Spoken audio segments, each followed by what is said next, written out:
Bonjour ou bonsoir, selon l'heure à laquelle vous nous regardez. Je suis votre chroniqueuse audio et animatrice de podcast à l'ODJ Média, chargée aujourd'hui de vous lire fidèlement la chronique de Abdelghani El Arraz, intitulée Frontières maroco-algériennes, tensions ponctuelles et diplomatie active autour du Sahara marocain, qu'on écoutera ensemble dans ce podcast. L'auteur commence son article ainsi. La frontière entre le Maroc et l'Algérie demeure l'une des zones les plus sensibles du Maghreb. Depuis la rupture des relations diplomatiques en 2021, le moindre incident localisé prend une dimension politique dépassant largement sa portée militaire réelle. Les faits récemment rapportés dans la région de Figuig s'inscrivent dans cette logique, des mouvements limités, aux interprétations divergentes, mais intervenant surtout dans un moment diplomatique décisif. Ces tensions coïncident en effet avec une nouvelle dynamique politique autour du Sahara marocain. Après des décennies de blocage, le processus international évolue progressivement vers une solution politique concrète.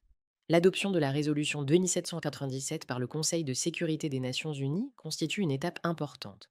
Le texte appelle à une solution réaliste, pragmatique et durable sous souveraineté marocaine. Dans ce cadre, le rôle des États-Unis devient central.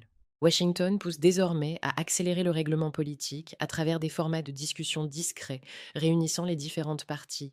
L'objectif affiché n'est plus la gestion indéfinie du conflit, mais son aboutissement dans un calendrier diplomatique raisonnable.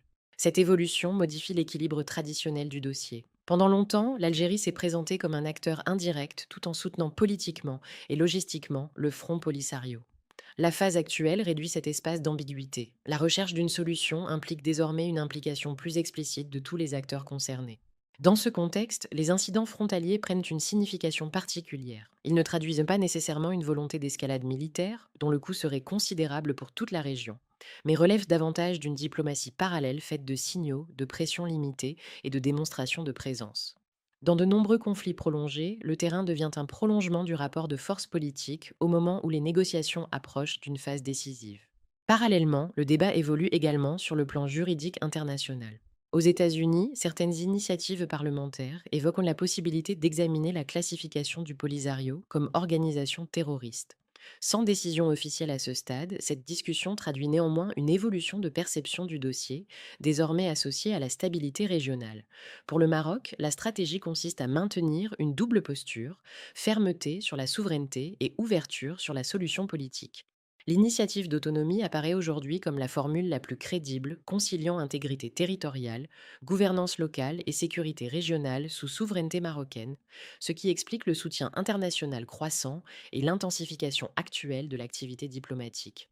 Ainsi, les tensions ponctuelles observées à la frontière ne doivent pas être interprétées comme le prélude d'un conflit direct, mais comme les secousses d'une phase de transition. Après près d'un demi-siècle d'immobilisme, le dossier entre progressivement dans une logique de résolution. La véritable bataille n'est plus militaire, mais politique et diplomatique, définir le cadre de la solution finale. À mesure que ce cadre se précise, chaque geste sur le terrain devient un message.